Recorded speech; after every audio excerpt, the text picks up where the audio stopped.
आज का हमारा व्याख्यान है भारतीय संविधान की विशेषताओं पर। हमने पूर्व व्याख्यान में भी पढ़ा था भारतीय संविधान की कुछ महत्वपूर्ण विशेषताएं। कुछ विशेषताओं पर हम आज अध्ययन करेंगे। जैसे भारतीय संविधान की विशेषता है एकात्मक लक्षणों से युक्त संघात्मक व्यवस्था। भारतीय संविधान संघात्मक संविधान है और संघात्मक संविधान की जो विशेषताएं हैं, जैसे संघात्मक संविधान में लिखित संविधान होता है, कठोर संविधान होता है, संविधान सर्वोच्च होता है, न्यायपालिका की महत्वपूर्ण स्थिति होती है। तो भारतीय संविधान में इन्हें सम्मिलित किया गया है। तो ये जो जैसे अमेरिका का संविधान है संघात्मक संविधान, उसी संविधान के अनुरूप भारत में भी संघात्मक व्यवस्था अपनाई गई है। लेकिन हमारे देश की जो संघात्मक व्यवस्था है उसमें कुछ एकात्मक लक्षण भी पाए जाते हैं।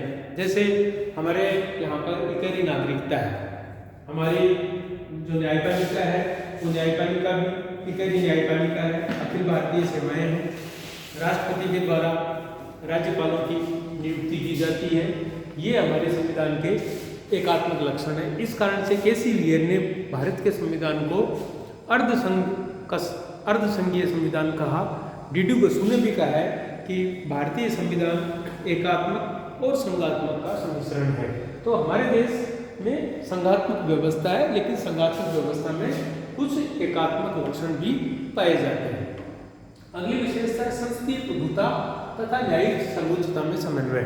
हमारे यहाँ पर ब्रिटिश सिस्टम को भी अपनाया गया है और अमेरिकी सिस्टम को भी अपनाया गया है।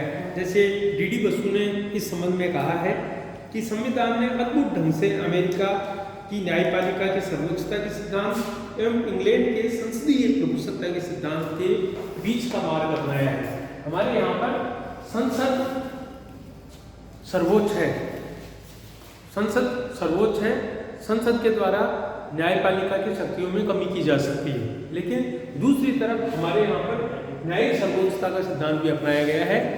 संसद के वो कानून जो हमारे संविधान का अतिक्रमण करते हैं, उन कानूनों को हमारी न्यायपालिका के द्वारा अवैध घोषित किया जा सकता है। इसलिए और दूसरी तरफ संसद है, न्यायपालिका की शक्तियों में कमी कर सकती है।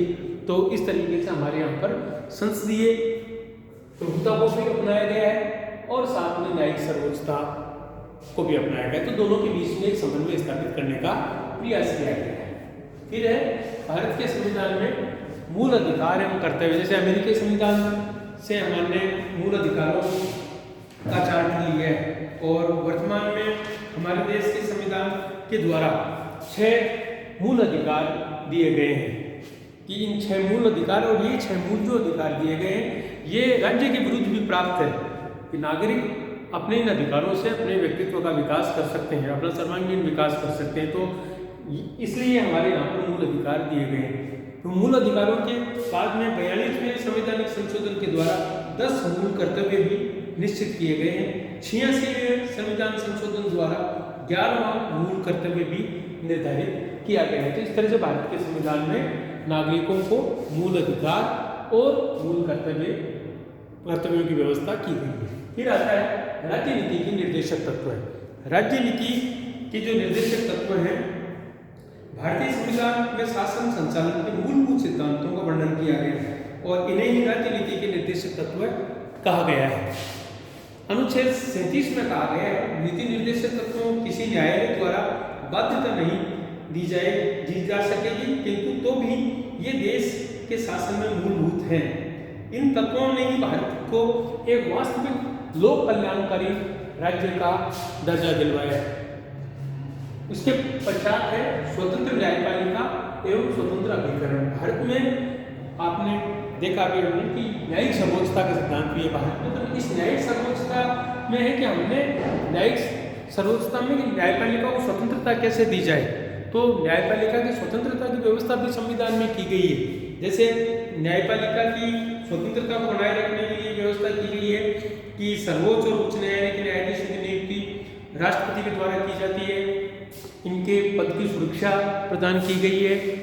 इनके वेतन में कटौती नहीं की जा सकती है कुछ विशेष परिस्थितियों को छोड़कर, और व्यवस्थापिका के द्वारा उनके आचरण पर विचार नहीं किया जा सकता है।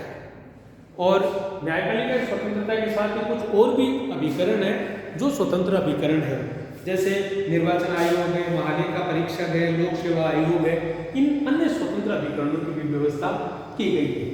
फिर है सांप्रदायिक प्रतिनिधित्व का अंत एवं वयस्क मताधिकार। 1909 में भारत में सांप्रदायिक प्रतिनिधित्व शुरू किया गया, लेकिन जब देश आज़ाद हो गया तो इस सांप्रदायिक प्रतिनिधित्व के नए संविधान में कोई व्यवस्था नहीं है, इसका अंत कर दिया गया है और अब हमारे संविधान में वयस्क मताधिकार की व्यवस्था की गई है।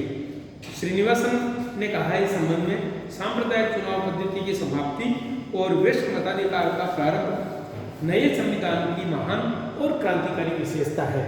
तो ये आज के इस व्याख्यान में हमने और विशेषताएं थी, उन विशेषताओं को हमने अध्ययन किया। अगले व्याख्यान में कुछ और विशेषताएं भारतीय संविधान की, उनका हम अध्ययन करेंगे। धन्यवाद।